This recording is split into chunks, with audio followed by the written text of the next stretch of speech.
Is that enough to finance government business and its budget, or do we need injection from somewhere else? Honourable Attorney General, have the floor. Thank you, Mr. Speaker, sir.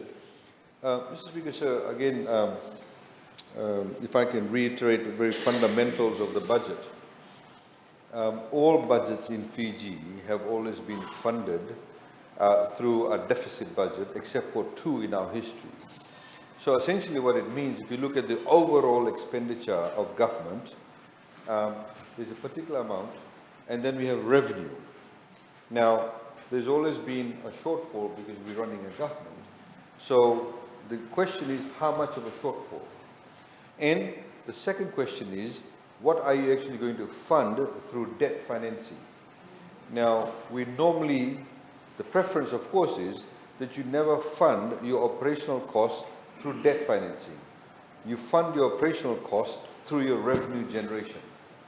And if Honourable Nawaikula would have listened earnestly to the previous budgets, that prior to 2019, before COVID, we have always had what we call an operational surplus. In other words, we've collected more money than what we actually could spend for operational purposes, you know, running of government, paying your salaries, all that type of stuff. But in order to fund capital projects, we then had to go out and borrow money. Of course, you have a larger surplus from operating surplus, you then borrow less. To answer his question for this particular year, whatever we had budgeted for the 2021, Mr. Speaker, so as I highlighted, is that we are on track. We are currently on track, so we've collected more than what we said we'll collect, and we are in fact at the moment spending less than what we said we will spend. So it's, as far as the budget is concerned, for the first 6 months, we are essentially on par. Thank you. Honourable Speaker, what if the Honourable Minister can indicate to the House on what other measures the government can take, or RBF, to increase the appetite for the banks to lend?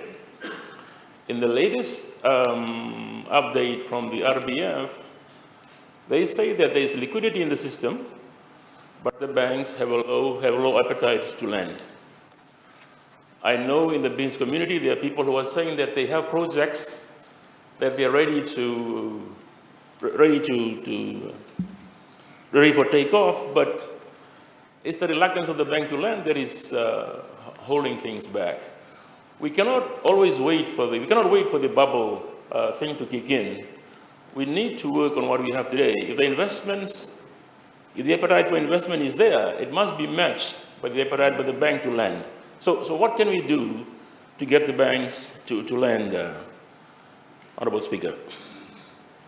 Honourable Minister, you have the floor. Mr. Speaker, sir, we've talked about this issue previously. And I think the fundamental issue here is that how banks assess risk. In Fiji's case, unfortunately, we used to have our own national bank that had a very large share of the banking market. But after the collapse of the National Bank of Fiji, for a number of years, until only recently, all the banks in Fiji were foreign-owned. Now, we have only one bank, which is completely Fijian, which is HFC, but they've got a very small proportion of the market. So their ability to influence the determinants of the financial sector, in particular the banking sector, takes in Fiji in assessing risk is very, very limited.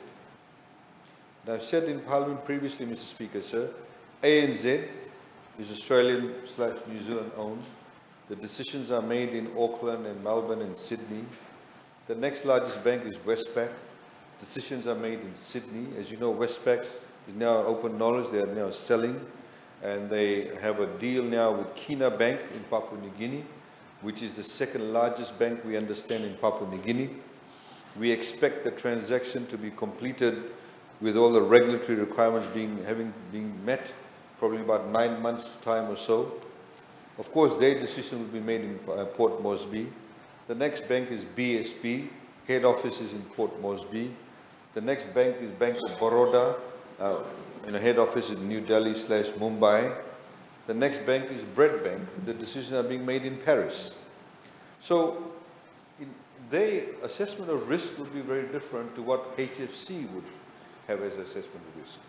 So the ability to influence is a lot more limited. What do we do apart short from telling the banks you have to lend, now? The RBF cannot force that. It's the market forces that will determine it. At the moment, there is a lot of liquidity, given what the economy is in, at $880 million or so. The banks only make money from giving money. However, one thing we have to understand, as I highlighted in my address earlier this morning, a lot of the banks have done provisioning, and the reports are in excess of $100 million. In other words, the person who used to work, say, for example, at the Warwick Hotel, and may have taken out a $2,000 loan with ANZ or Westpac or whoever, is no longer going to pay that loan. They can't pay that loan. They may have gone back to, Tailevu, because they may be originally from there. They've gone back and do some farming now. The source of income, of course, is derived from their work, employment. So banks have obviously probably written off their loan. That's what you call provisioning. So they would be a bit conservative from that perspective. I'm not justifying non-lending, but that's one of the books. Honorable Gawoka has been a banker himself. He knows that they will have that provisioning. Now, the other issue, of course, is that if the money just sits there idly, there will come a time when interest rates will need to come down. One of the problems, and some of it actually already has come down, but the issue what he is raising, and he is correct, that some of the banks are now asking a larger equity contribution. So somebody wants to go and put up a, say, warehouse or a block of apartments. Normally the banks may have asked them for 20% contribution towards the total cost of the project and lend them 80%. Now some of the banks are asking for 30% contribution or 35% contribution. So we've also got, obviously we get a lot of market information. One of the foreign banks has decided to go very, very aggressively now, and we're seeing that. In fact, we are seeing some of the key managers of some banks are now being poached by this one particular bank. So they're going to go very aggressively. They're bringing in new money into the market. So we'll see in the next few months a lot of shift and changes within the market itself. And I think the moment one or two of them, decide to go full throttle, the others will have to follow. Otherwise, they'll lose out on their share of the market.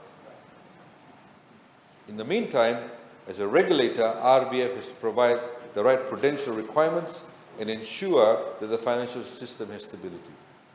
Thank you. Thank you. We'll move on. The second oral question for today, and I call on the Honourable Selai Andi Moitonga to ask question